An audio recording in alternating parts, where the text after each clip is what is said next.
ನಿಮ್ಮ ಅಡುಗೆ ಮನೆಯಲ್ಲಿ ಈ ವಸ್ತುಗಳು ಇರುವುದರಿಂದ ನಿಮಗೆ ಕ್ಯಾನ್ಸರ್ ಬರುವ ಸಾಧ್ಯತೆ ಇದೆ. ಯಾವುದಕ್ಕೂ ಎಚ್ಚರದಿಂದಿರಿ. ನಾವು ಬಂದಿರುವ ಕಾಯಿಲೆಯನ್ನು ವಾಸಿ ಮಾಡಿಕೊಳ್ಳಲು ಆಸ್ಪತ್ರೆಯಿಂದ ಆಸ್ಪತ್ರೆಗೆ ಅಲೆಯುತ್ತೇವೆ. ಕೊನೆಗೆ ಬಂದಿರುವ ಕಾಯಿಲೆಯನ್ನು ಬಾಯಿಗೆ ಬಂದಂತೆ ಈ ಕಾಯಿಲೆ ಇಲ್ಲಿಂದ ಬಂತು, ನನಗೇಕೆ ಬಂತು ಎಂದು ಬೈದುಕೊಳ್ಳುತ್ತಾ ಸಾಗುತ್ತೇವೆ. ಆದರೆ ಒಂದು ವಿಷಯ ಗೊತ್ತೇ?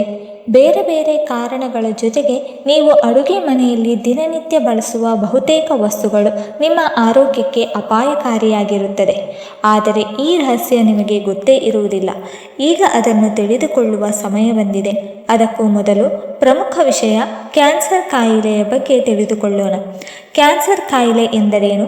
ನಮ್ಮ ದೇಹದಲ್ಲಿ ಜೀವಕೋಶಗಳು ಸಾಧಾರಣವಾಗಿದ್ದರೆ ನಮ್ಮ ಅಂದ ಮತ್ತು ಆಕಾರ ನೋಡಲು ಚೆನ್ನಾಗಿರುತ್ತದೆ. ಆದರೆ ಯಾವಾಗ ಜೀವಕೋಶಗಳ ಅಭಿವೃದ್ಧಿ ಅನಿಯಮಿತವಾಗಿ ಎಲ್ಲೆಂದರಲ್ಲಿ ಸಾಗುತ್ತದೆ ಮತ್ತು ಅದು ದೇಹದ ಇತರ ಭಾಗಗಳಿಗೂ ಹರಡುತ್ತದೆ, ಆ ಸಂದರ್ಭದಲ್ಲಿ ಅದು ಕ್ಯಾನ್ಸರ್ ಗೆಡ್ಡೆಯ ರೂಪ ಪಡೆದುಕೊಳ್ಳುತ್ತದೆ. ವಿವಿಧ ಕಾರಣಗಳಿಂದ, ಅಂದರೆ ಧೂಮಪಾನ ಅಥವಾ ಮದ್ಯಪಾನದಿಂದ ಕ್ಯಾನ್ಸರ್ ಸಮಸ್ಯೆ ಬರುತ್ತದೆ. ಆದರೆ ಕೆಲವೊಂದು ವಸ್ತುಗಳನ್ನು ನಿರಂತರವಾಗಿ ಬಳಸುವುದರಿಂದ ಕೂಡ ಕ್ಯಾನ್ಸರ್ ಕಾಯಿಲೆ ಬರುತ್ತದೆ ಎಂದು ಹೇಳುತ್ತಾರೆ. ಅಡುಗೆ ಮನೆಯಲ್ಲಿದೆ ಕ್ಯಾನ್ಸರ್ ಮೂಲ. ನಾವು ಅಡುಗೆ ಮನೆಯನ್ನು ಯಾವಾಗಲೂ ಸ್ವಚ್ಛವಾಗಿರಿಸಿಕೊಳ್ಳಲು ಬಯಸುತ್ತೇವೆ. ಅಲ್ಲಿರುವ ವಸ್ತುಗಳನ್ನು ಆಗಾಗ ಕ್ಲೀನ್ ಮಾಡುತ್ತೇವೆ. ಆದರೂ ಕೂಡ ಅಡುಗೆ ಮನೆಯಿಂದಲೇ ನಮಗೆ ಕ್ಯಾನ್ಸರ್ ಬರುತ್ತದೆ ಎಂದು ಆರೋಗ್ಯ ತಜ್ಞರು ಹೇಳುತ್ತಾರೆ.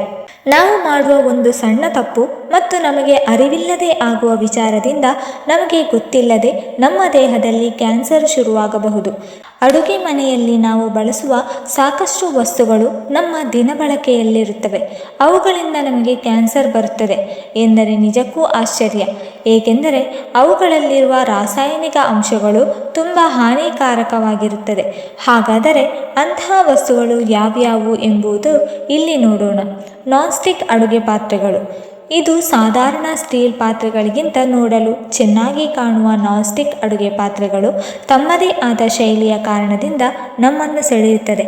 ಆದರೆ ಪ್ರತಿದಿನ ಇವುಗಳನ್ನು ಬಳಸುವುದರಿಂದ ಮತ್ತು ಇವುಗಳಲ್ಲಿ ಅಡುಗೆ ಮಾಡಿ ತಿನ್ನುವುದರಿಂದ ಮುಂದೊಂದು ದಿನ ಕ್ಯಾನ್ಸರ್ ಕಾಯಿಲೆಗೆ ಗುರಿಯಾಗುತ್ತೇವೆ ಎಂದು ವೈದ್ಯರು ಹೇಳುತ್ತಾರೆ. ಹೆಚ್ಚು ಸಂಸ್ಕರಿಸಿದ ಆಹಾರಗಳು. ಹೊಟ್ಟೆ ಹಸಿವನ್ನು ನಿಯಂತ್ರಣ ಮಾಡಿಕೊಳ್ಳಲು ನಾವು ಅನೇಕ ಬಗೆಯ ಆಹಾರಗಳನ್ನು ಸೇವಿಸುತ್ತೇವೆ. ಅದರಲ್ಲಿ ಸಂಸ್ಕರಿಸಿದ ಆಹಾರ ಪದಾರ್ಥಗಳು ಕೂಡ ಒಂದು. ಇವುಗಳನ್ನು ಹೆಚ್ಚು ಸೇವಿಸುವುದರಿಂದ ಅಥವಾ ನಿರಂತರವಾಗಿ ಸೇವಿಸುವುದರಿಂದ ಕರುಳಿನ ಕ್ಯಾನ್ಸರ್ ಬರುತ್ತದೆ ಎಂದು ವೈದ್ಯರು ಹೇಳುತ್ತಾರೆ. ಉದಾಹರಣೆಗೆ soda, fast food, bakery food ಇತ್ಯಾದಿಗಳು. ಕೂಲ್ ಡ್ರಿಂಕ್ಸ್ ಅಥವಾ ಸಿಹಿ ಪಾನೀಯಗಳು, ಕಾರ್ಬೋನೇಟೆಡ್ ಪಾನೀಯಗಳು ಮತ್ತು ಸೋಡಾ ಪ್ರತಿದಿನ ಸೇವನೆ ಮಾಡುತ್ತಿದ್ದರೆ ಅದರಿಂದ ಕೂಡ ಕ್ಯಾನ್ಸರ್ ಕಾಯಿಲೆ ಬರುತ್ತದೆ.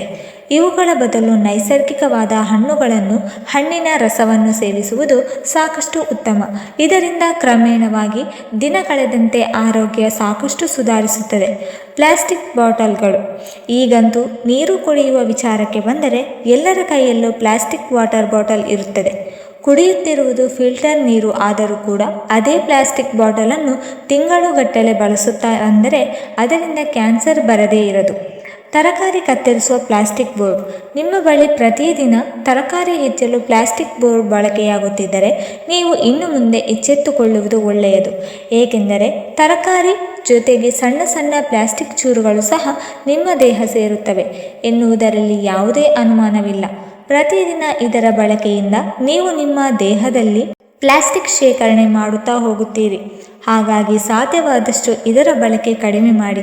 ಇದರ ಬದಲು ಮರದಿಂದ ಮಾಡಿದ ಬೋರ್ಡನ್ನು ಇಟ್ಟುಕೊಳ್ಳಿ. ವೈದ್ಯರ ಪ್ರಕಾರ ಕ್ಯಾನ್ಸರ್ ಕಾಯಿಲೆಯಿಂದ ದೂರವಿರಬೇಕೆಂದರೆ ಆರೋಗ್ಯಕಾರಿ ಜೀವನ ಶೈಲಿಯ ಜೊತೆಗೆ ಆಹಾರ ಪದ್ಧತಿಯಲ್ಲೂ ಕೂಡ ಶಿಸ್ತು ಪಾಲನೆ ಮಾಡಿಕೊಳ್ಳಬೇಕು. ಅಡುಗೆಯಲ್ಲಿ ಈರುಳ್ಳಿ, ಬೆಳ್ಳುಳ್ಳಿ, ಅರಶಿನವನ್ನು ಹೆಚ್ಚಾಗಿ ಬಳಸಬೇಕು. ಆಯುರ್ವೇದ ಅಂಗಡಿಗಳಲ್ಲಿ ಸಿಗುವ ಶತಾವರಿಯ ಪುಡಿ ಹಾಲಿನಲ್ಲಿ ಬೆರೆಸಿ ಅಥವಾ ನೀರಿನಲ್ಲಿ ಬೆರೆಸಿ ಸೇವನೆ ಮಾಡುವ ಅಭ್ಯಾಸ ಮಾಡಿಕೊಂಡರೆ ಕ್ಯಾನ್ಸರ್ ಅಪಾಯದಿಂದ ತಪ್ಪಿಸಿಕೊಳ್ಳಬಹುದು.